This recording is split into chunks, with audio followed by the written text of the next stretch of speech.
Have you ever been so scared that you talked yourself out of your own blessing? What happens when a whole community loses faith at the exact same time? What if the real enemy isn't out there, but the voice in your head telling you to go backwards?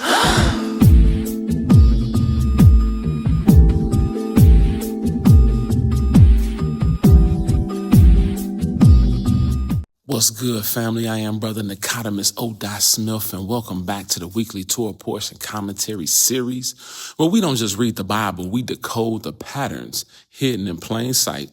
And today we stepping into Numbers 14, verse 1 through 25, a moment where Israel basically says, nah, we good to the promised land. And listen, this chapter's so wild. It's Genesis 3, Genesis 4, 6, and the Tower of Babel all remixing themselves in the desert. To all the teachers watching this, yes, I'm talking to you too. This is one of those passages where the narrative patterns are so loud, you can hear them even if you never studied Hebrew a day in your life. Wow. Right now, I got 8 things I want to talk about, plus a reflection, so here we go. Section 1, the breakdown. The text opens with a 4-verb meltdown. All the congregation lifted their voice, they cried, the people wept, they grumbled. These verbs, they stack like emotional dominoes. In Hebrew, the repetition of the root bacha, to weep, shows up in multiple wilderness stories. This is the sound of a community collapsing inward. And then they say that line that hits like a punch. Would to God we had died in Egypt. That's not just complaining. That's anti-creation language. It's the opposite of, and God saw that it was good. Then they talk about choosing a new leader and going back to Egypt. That is the Babel unity pattern. It's unity in the wrong direction. That is the Tower of Babel again. This is the moment where fear becomes doctrine.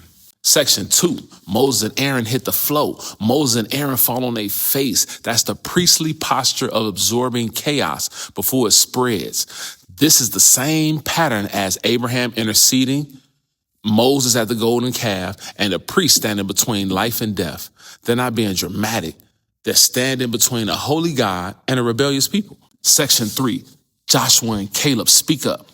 Joshua and Caleb tear their clothes, the ancient version of saying, y'all please stop playing. They reminded Israel, the land is good. Same Hebrew word as in Genesis 1, same English word. Good, good, and very good. God is with them. Don't rebel and don't fear. Right? Joshua and Caleb are basically the 2 students in class who actually did the homework, and now everybody mad at them. But here's the pattern. Joshua and Caleb are the Noah figures, faithful remnant in a flood of fear. Section 4, the people try to stone them. This is that Cain pattern. Cain kills the righteous brother. Israel tries to kill the righteous witnesses. Whenever violence rises against the innocent, judgment is right behind it and right on cue. Section 5, the glory shows up. The kavod, God's glory appears at the tent of meeting. This is the divine version of your mom walking into the room right when you're about to do something stupid. You know what I'm saying? You ever been about to say something reckless and then your teacher walk by and like, try it, I dare you.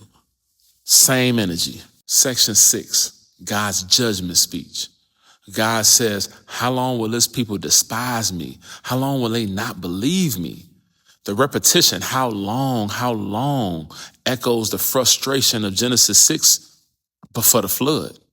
Then God offers Moses the reset option. Matter of fact, I'll make you a greater nation. This is the Noah offer, the start over with you pattern. But Moses refuses. Section 7, Moses intercedes. Moses steps in with one of the coldest theological arguments in the Torah. God's reputation among the nations, God's covenant loyalty, God's slowness to anger, and God's steadfast love. 4 of them, he quote God's own words back to him from Exodus 34. This is the Abraham pattern, intercession rooted in God's character. And God responds. He said, I have pardoned according to your word. That's mercy, but mercy doesn't erase consequences. Section 8, the consequence. God forgives them, but the generation will not enter the land. This is the Eden pattern. Forgiven, but exiled, sent back into the wilderness. Joshua and Caleb, the remnant. will enter. And then God says something chilling. Turn tomorrow and go back into the wilderness. Boy, that gotta hurt. Sometimes the scariest judgment is not fire, it's delay. Reflection.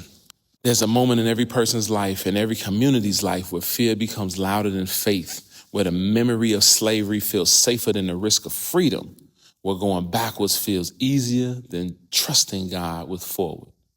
And the tragedy of Numbers 14 is this. They weren't being judged for being weak. They were judged for refusing to grow. Some of us know that feeling. We've stood at the edge of something good, something promised, something healing, and we backed away because the giants looked bigger than the God who brought us there. Students, teachers, whoever you are, don't let fear talk you out of the future God prepared for you. If this hit you, drop a comment. Tell me, where have you seen fear try to rewrite your story? And as always, I'm not saying the Bible will read you, but if you start sweating, that's between you and the Holy Ghost. Up.